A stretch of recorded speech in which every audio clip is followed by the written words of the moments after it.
Good morning dear students. आज हम बात कर रहे हैं BSc first year physics paper first mechanics की। इसमें हम बात कर रहे थे घूर्णी निर्देश तंत्रों में रूपांतरण समीकरण। घूर्णी निर्देश तंत्रों में रूपांतरण समीकरण में हमने देखा था स्थिति का रूपांतरण, वेग का रूपांतरण, त्वरण का रूपांतरण, बल का रूपांतरण। ठीक है, तो बल के रूपांतरण में हमने देखा था कि दो टर्म आई थी हमारे पास, एक तो अपकेंद्रीय बल का और एक कोरिलेस बल की। ठीक है, अपकेंद्रीय बल जो सिस्टम था आपका, निर्देश तंत्र था या वस्तु थी, उसके घूर्णन के कारण लग रहा था। और जो कोरिलेस बल था, कोरिलेस बल घूर्णित निर्देश तंत्र में, किसी घूर्णित सिस्टम में, ठीक है ना, पार्टिकल के वेलोसिटी के कारण लग रहा था। ठीक है ना, पार्टिकल की वेलोसिटी के कारण लग रहा था। तो ये दोनों ही बल जो थे आभासी बल थे। ठीक है, तो आभासी बल और भी टाइप के होते हैं। जैसे लिफ्ट में जब ऊपर नीचे जाते हैं तो हमारे ऊपर फोर्स लगता है। किसी भी हम वाहन में सफ़र करते हैं तो जब ब्रेक लगते हैं और वाहन एकदम से स्टार्ट होता है तो हमारे ऊपर एक बल लगता है। ठीक है ना, तो वो भी सारे के सारे आभासी बल हैं।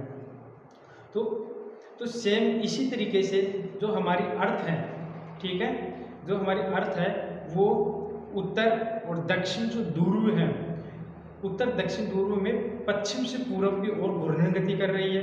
तो इसका मतलब क्या हुआ कि जो पृथ्वी है घूर्णित निर्देश तंत्र है, और घूर्णित निर्देश तंत्र है तो पृथ्वी के घूर्णन के कारण पृथ्वी पर स्थित जो वस्तुएं हैं उन वस्तुओं के ऊपर अब केंद्रीय बल लग रहा है। और यदि पृथ्वी पर कोई वस्तु गति करती है, ठीक है ना, किसी वस्तु में वेलोसिटी होती है, तो उसके ऊपर पृथ्वी की घूर्णन गति के कारण कोरिलेस बल भी लगता है।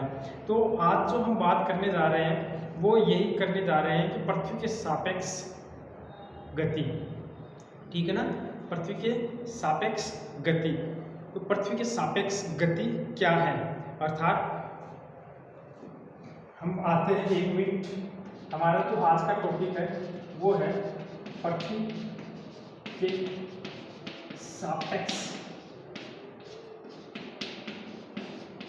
गति। ठीक है, पृथ्वी के सापेक्ष गति। तो इसमें देखो,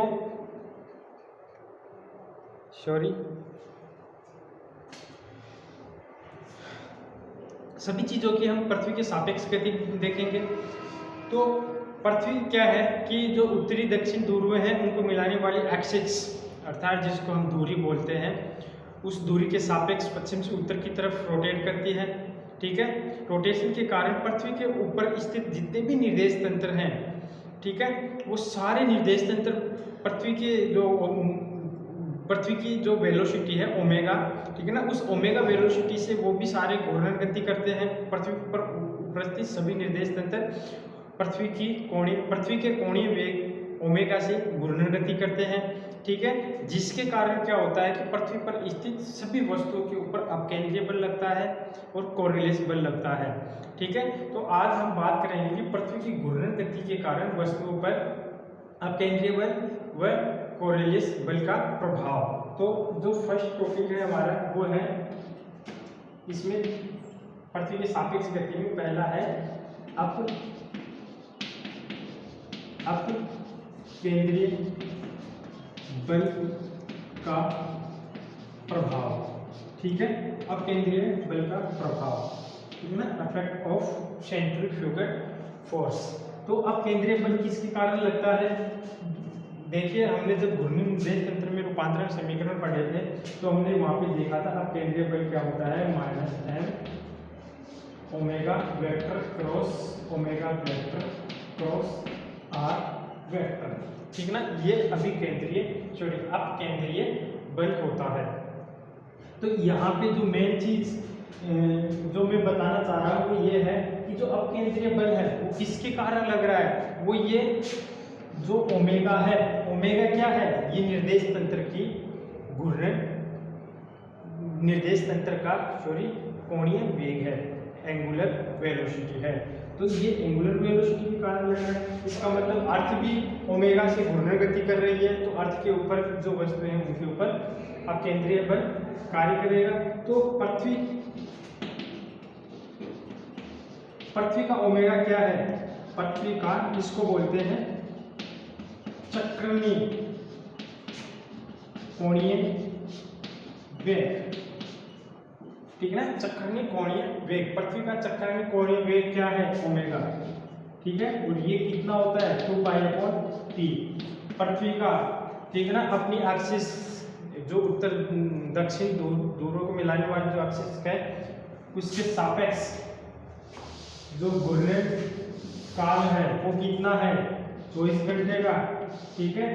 और जो 2 × 3.14, और हम यदि बात करें सेकंड में तो ये 24 घंटा, ये मिनट हो गया और ये सेकंड हो गया।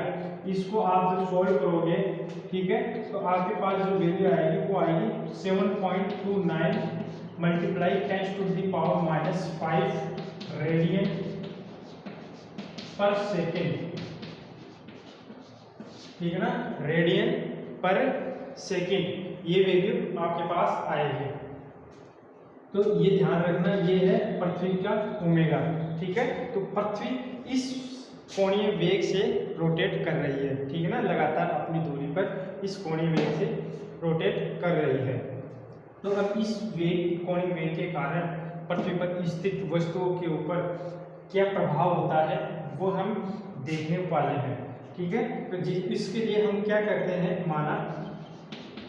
हम मानते हैं, ठीक है ना, और मान कर क्या करते हैं कि हम ये हो गया, चलो हम जो अर्थ है, एक अर्थ को गोलाकार ले रहे हैं, स्फीयर के रूप में ले रहे हैं, ठीक है ना। ये अर्थ का सेंटर है, ये इक्वेटर है, ठीक है। और जो अर्थ है वो ये उत्तर दक्षिण एक्सिस है, जिसके चारों तरफ ये ओमेगा कोणीय वेग से रोटेट कर रही है, ठीक है। यहाँ पे ये अर्थ के ऊपर कोई बिंदु है, ठीक है ना, अर्थ के ऊपर कोई ये बिंदु है और ये अर्थ का सेंटर है, ठीक है ना। और जैसे अब मैं यहाँ पे आपको एक्सप्लेन भी नहीं कर सकता, क्योंकि देखो जहाँ पे मैं खड़ा हूँ उस बिंदु को आप क्या मान सकते हैं? P, ठीक है ना, P स्थान मान सकते हैं, ठीक है ना। और इस P जहाँ पे मैं खड़ा हूँ या आप बैठे हैं जिस स्थान पर, उस स्थान का जो अक्षांश है उसको हम मान रहे हैं लैम्डा। तो इस P बिंदु वाले स्थान को हम क्या मान रहे हैं? लैम्डा। अभी तक हमने कुछ नहीं माना है, ये अर्थ है ओमेगा वेलोसिटी से अपनी दूरी के चारों तरफ घूम रही है। अर्थ के ऊपर कोई बिंदु P है, स्थान P है, जहाँ पे एक कोई कण स्थित है, ठीक है ना, कण स्थित है, उसका जो अक्षांश है वो लैम्डा है। अक्षांश क्या होता है? जो ये इक्वेटर, ये जो प्लेन होता है, ठीक है ना, ये भूमध्य, जो भूमध्य सरफेस है, भूमध्य रेखा है, इस रेखा से इस बिंदु, जो सरफेस का कोई भी बिंदु है, इस बिंदु में सेंटर, ये जो लाइन है इस इक्वेटर से जो एंगल बनाती है उसको हम बोलते हैं अक्षांश, ठीक है। तो अब इस P बिंदु को हम मूल बिंदु मानकर यहाँ पे एक निर्देश तंत्र की रचना कर रहे हैं, ठीक ना। इस P बिंदु को मूल बिंदु मानकर एक निर्देश तंत्र की रचना कर रहे हैं। जो भी मैं बोलता जा रहा हूँ वो सारी बातों को ध्यान से सुनता जाना, ठीक है। तो एक तो हम ये ले रहे हैं, ठीक है ना, x y z 3 और 6। तो ये x प्राइम है जिसको हमने पूर्व की डायरेक्शन में लिया है, ठीक है ना, और ये y प्राइम है जिसको हमने उत्तर की डायरेक्शन में लिया है, ठीक है, और ये जो है z प्राइम है, ठीक है, z प्राइम है जिसको हमने ऊर्ध्वाधर ऊपर की तरफ लिया है, ठीक ना, ऊर्ध्वाधर ऊपर, ठीक है ना, ऊपर की तरफ लिया है, ऊर्ध्वाधर ऊपर की तरफ लिया है, ऐसे जहाँ पे मैं खड़ा हूँ, ठीक है, वहाँ से ये तो ऊपर जो सीधा वर्टिकल एक्सिस है ये तो हो गया जेड, ठीक है ना, और ये इधर पूर्व डायरेक्शन है मेरी, तो ये हो गया पूर्व में एक्सिस, ठीक है, और ये जो है इधर मेरे पीछे की तरफ, ठीक है ना, मेरे पीछे की तरफ उत्तर है, तो ये हो गया वाई, तो ये वाई एक्सिस हो गया हॉरिजॉन्टली, और ये एक्स एक्सिस हो गया हॉरिजॉन्टली, और ये ऊर्ध्वाधर ऊपर की और जेड एक्सिस हो गया। तो यहाँ पे हमने यहाँ पे लिखे हैं X prime Y prime Z prime. X prime Y prime Z prime क्यों लिखा है? क्योंकि ये घूर्णित निर्देश तंत्र है। घूर्णित निर्देश तंत्र क्यों है? क्योंकि जो अर्थ है वो रोटेट कर रही है अपनी दूरी के ऊपर, जिसके कारण ये निर्देश तंत्र भी अर्थ के जो ओमेगा से लगातार घूम रहा है, ठीक है ना। तो यहाँ पे हमने माना ये ओमेगा है, ठीक है ना, ओमेगा, इससे ये भी रोटेट कर रहा है, जो अर्थ का कोणीय वेग है उसी से ये भी रोटेट कर रहा है। देखिए यहाँ पे ये एंगल लेमडा है, ठीक है, तो ये यहाँ से ये जो पार्टिकल है अर्थ जब जब ऐसे रोटेट करेगी इस एक्स के, तो ये पार्टिकल यहाँ पे क्या करता है, ये एक सर्किल बनाता है, ठीक है ना। तो इस सर्किल का जो ये है घूर्णन केंद्र, इस पार्टिकल का जो घूर्णन केंद्र है, जिस केंद्र के सापेक्ष ये पार्टिकल रोटेट कर रहा है, यहाँ पे कोई भी पार्टिकल है वो ओ प्राइम है, ठीक है ना। यहाँ से इसकी जो दूरी है, यहाँ से इसकी जो दूरी है वो आर वेक्टर है, ठीक है। ये क्या है? आर वेक्टर है। ध्यान से समझते जाना इसको, लिखना तो हो गया होगा आपका। अब देखो हम जो करने जा रहे हैं वो ये करने जा रहे हैं जो ओमेगा है, ओमेगा वेक्टर, ठीक ना, इसके y और z डायरेक्शन में, y z और x डायरेक्शन में कंपोनेंट लेंगे। तो देखिए यहाँ पे यदि आप समझ पाओ तो कि ये जो है ये बिंदु है, ठीक है, ये लैम्डा एंगल है, देखो ये अर्थ का सेंटर है ओ, ठीक है ना, ये इक्वेटर है, ठीक है, और ये जेड प्राइम एक्सिस है, ये यहाँ पे कोई बिंदु P है, ठीक है ना, जिसका ये लैम्डा है, ठीक है, और यहाँ से ये O प्राइम है, ठीक है, ये जो R वेक्टर है, ठीक है। तो यहाँ पे जो ओमेगा है वो ये है, ओमेगा है वो ये है, और ये x, ये z है, ये y axis, y prime axis है, और z और y के बीच में कितना एंगल होता है? 90 का एंगल होता है। देखिए ये सारे के सारे एक ही प्लेन में है।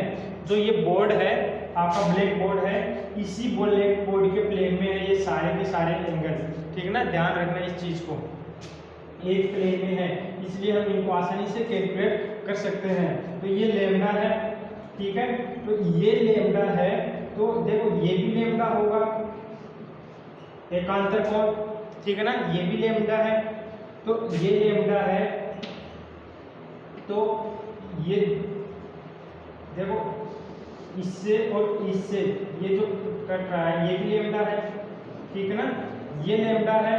तो देखिए ये और ये आपस में 90 के ऊपर है, ये और ये आपस में 90 के ऊपर है, तो ये कितना हो जाएगा? ये 90 माइनस लैम्डा हो जाएगा, ठीक है ना। ये एंगल कितना हो जाएगा? ओमेगा और जेड प्राइम के यहाँ पे ये 90 माइनस लैम्डा हो जाएगा।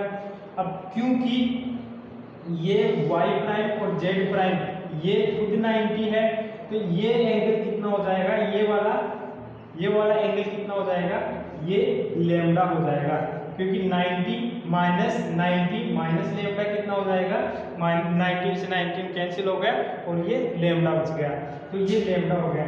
तो यहाँ पे जो ओमेगा के घटक आएंगे, ठीक ना, इस ओमेगा वेग के x, y और z में घटक आएंगे, वो कितने आएंगे? और जो ये x एक्सिस है, ठीक है ना, यहाँ पे ये x एक्सिस, और ओमेगा के बीच में जो एंगल है वो 90 है, क्योंकि जो एक्स एक्सिस है वो इस प्लेन के लंबवत है, ठीक है ना।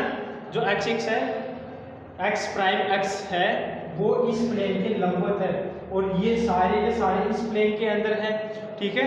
तो ओमेगा का एक्स डायरेक्शन में जो घटक है, ठीक है ना, ओमेगा का जो एक्स डायरेक्शन में जो घटक है वो क्या हो जाएगा, 0, ठीक है ना, 0 हो जाएगा। इसलिए हम एक्स डायरेक्शन में ओमेगा के घटक की बात यहाँ पे नहीं करते, सिर्फ वाई और जेड, क्योंकि ओमेगा का जो घटक है एक्स डायरेक्शन में 0 है, तो 0 0 का क्या होगा, तो यहाँ पे जेड डायरेक्शन में जो घटक होगा ओमेगा का वो होगा ओमेगा, ये 90 है, ओमेगा साइन लेम्डा, ठीक है। और वाई डायरेक्शन में जो घटक होगा ये होगा ओमेगा कॉस लेम्डा, ठीक है। यहाँ पे जो ये x है इसको जो एकांक वेक्टर है, एकांक सदिश है वो i प्राइम है, ठीक है ना, j y प्राइम का ये j प्राइम है, ठीक है ना, और z प्राइम का k प्राइम है, ठीक है। इतनी बात समझ में आई। फिर बता रहा हूँ कि ये सारे जो एंगल है, प्लेन है, ये हम बात कर रहे हैं ये एक ही प्लेन के अंदर है, ठीक है ना, जिसके कारण हम इनको आसानी से कैलकुलेट कर सकते हैं।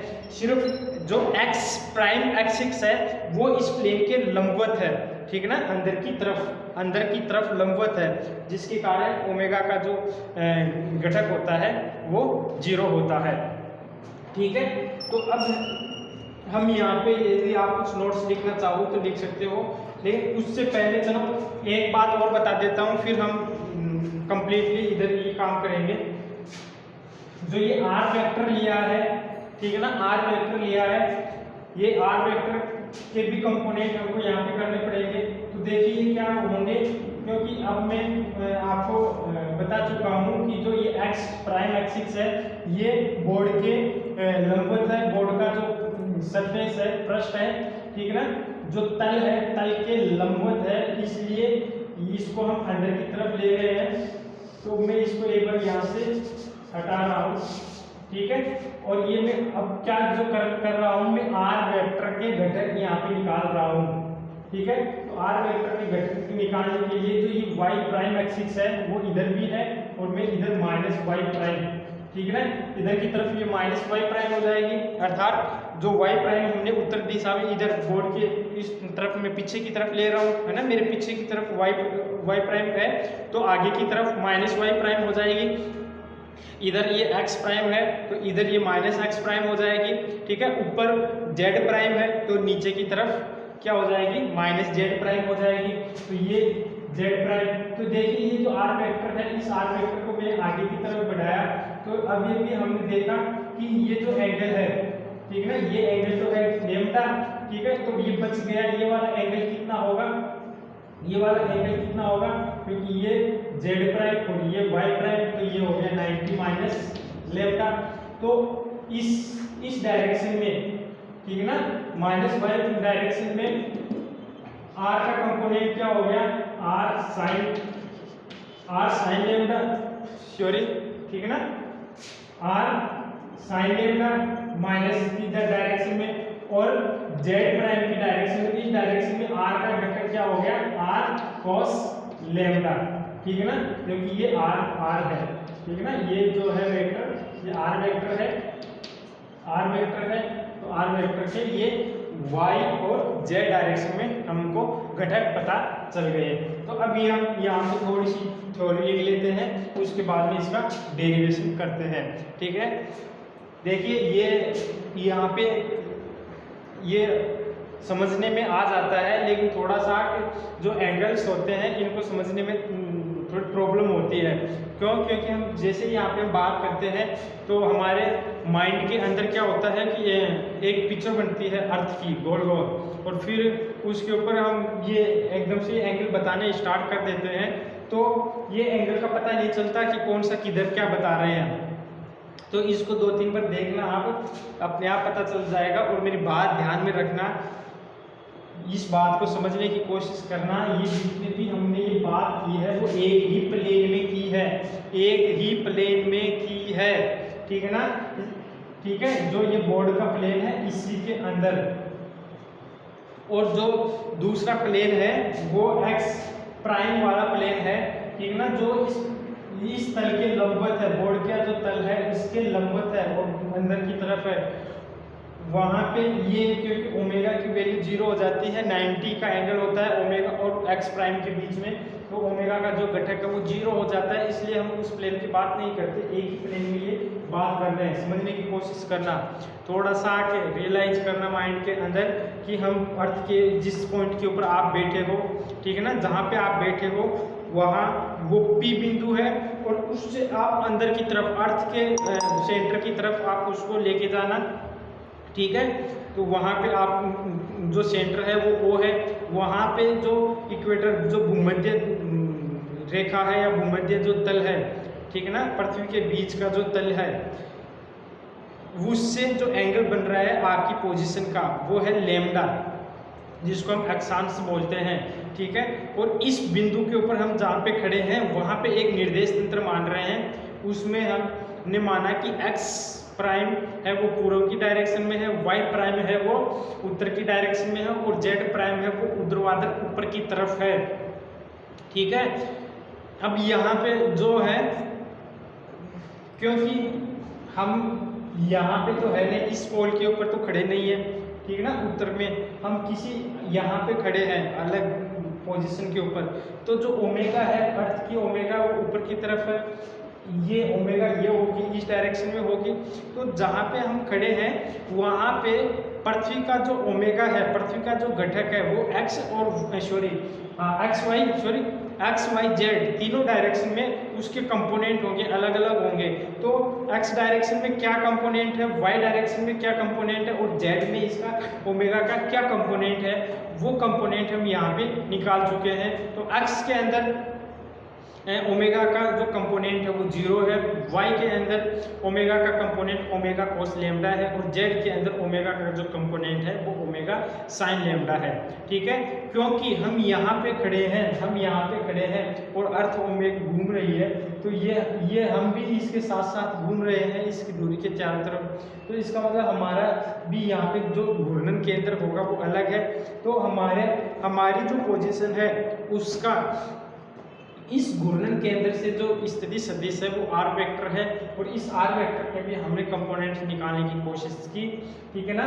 तो वो कितने आए, जेड प्राइम डायरेक्शन में तो आया आर कोस लेम्डा और माइनस वाई प्राइम डायरेक्शन में आया आर साइन लेम्डा, ठीक है। जहाँ पे जो आर की जो वैल्यू होती है, ठीक है ना, इस आर की जो वैल्यू होती है आर की, ये आर की वैल्यू कितनी होती है, ध्यान देना यहाँ पे, ये है अर्थ की बात कर रहे हैं, तो ये यहाँ से पृष्ठ से इस मूल बिंदु के बीच में जो बिंदु की जो दूरी होगी वो किसके बराबर होगी, अर्थ की त्रिज्या के बराबर होगी, और हम अर्थ की त्रिज्या को यहाँ पे आर मान रहे हैं, ठीक है। तो आर मान रहे हैं और ये कोण लेम्डा है, ठीक है ना, ये कोण लेम्डा है, तो ये कितना होगा, ये इस आर का ये वैल्यू कितनी होगी आर, ठीक है ना, मैग्नीट्यूड आर वेक्टर का मैग्नीट्यूड कितना होगा, तो सीधी सी बात है ये इसके इक्वल होगा और आर का इसका कंपोनेंट ये आर कॉस लेम्डा हो जाएगा, ठीक है ना। तो जो आर की वैल्यू होगी वो आर कॉस लेम्डा होगी, ठीक है। ये इतना समझ में आया, शायद आ गया होगा, ठीक है। तो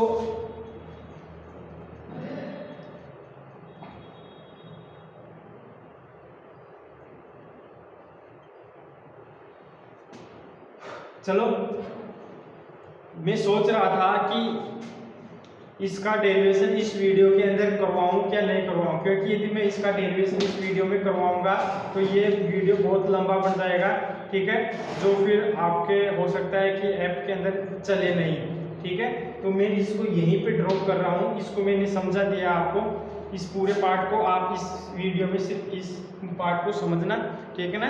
अगला वीडियो लेके आ रहा हूँ जिसमें मैं इसका कंप्लीट डेरिवेशन करवाऊंगा, ठीक है, उसमें सिर्फ डेरिवेशन होगा और थोड़ा समझाता जाऊंगा, ठीक है। तो तब तक के लिए धन्यवाद।